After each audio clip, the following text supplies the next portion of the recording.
ప్రభాకర్ అన్నారు. ఆయన ఎమ్మెల్యేలు అందరూ. ఇప్పుడు పవన్ కళ్యాణ్ కనీసం నోరు కూడా విప్పడం లేదు. ఇప్పుడు పవన్ కళ్యాణ్ ఏమంటున్నాడు?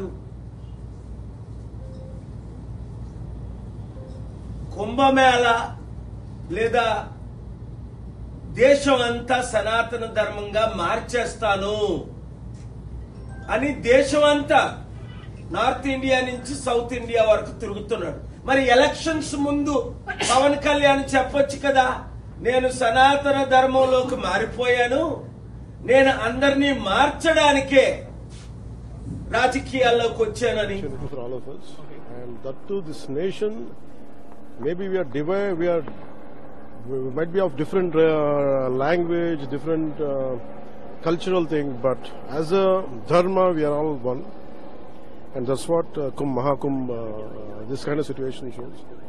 मैं बहुत योगी जी सरकार को मैं बहुत धन्यवाद देता हूँ, and बहुत मैं अदृष्टशाली हूँ इधर आके मैं कुंभ के आने के लिए. I'm very extremely grateful. And बाद में मैं what do you like most about Kumbh? Like akhadas, holy day, Ganga ji? It is about, imagine more than half of India coming here and believing in it, and it's been going on for centuries. Okay. And the continuity of our legacy, the continuity of our dharma is stunning and amazing. Okay. When I was मैं 16-17 साल था, मैं एक योगी आत्मकथा पढ़ लिया मैंने.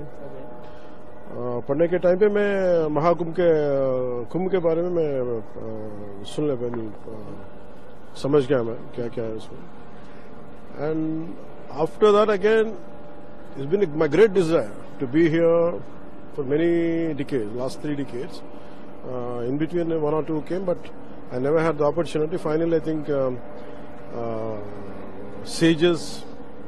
What makes me interesting is all the universal energies, sages, siddhas, and yogis, and all people from different sects of our dharma come together. It is not about confluence of rivers; it is about confluence of all our traditions as one.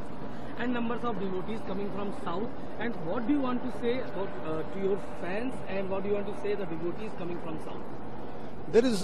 Personally, there is no such thing as, for me, only one message for South, one message. Okay. This is for entire Bharat. Yes. And we are all one.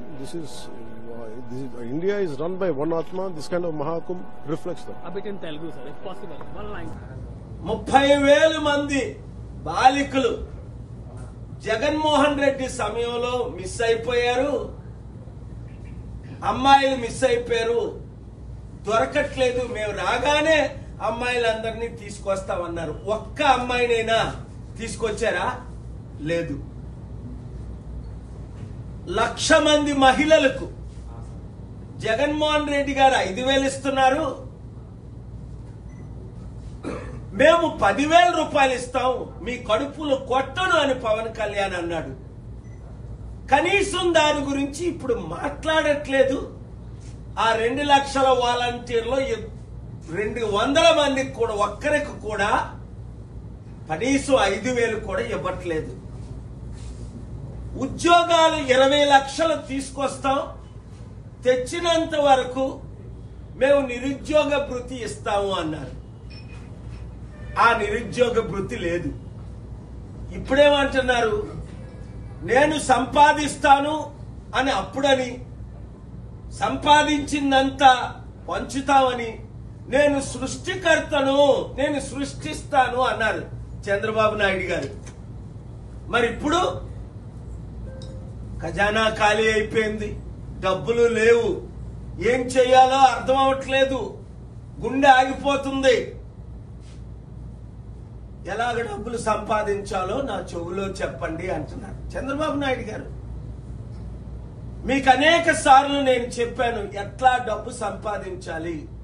100 కంపెనీలు తీసుకొచ్చాను. మీకు చెవులో చెప్పమంటే మీ ఇంటికి వచ్చి చెవులో చెప్తాను.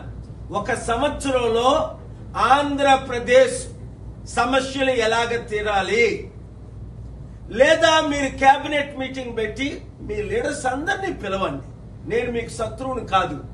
నేను ఇచ్చిన సలహాలు 1 సంవత్సరం పాటించండి. ఆంధ్రప్రదేశ్ సమస్యలు మిగతా 3 సంవత్సరాల్లో. Do subscribe Saksham Vizag.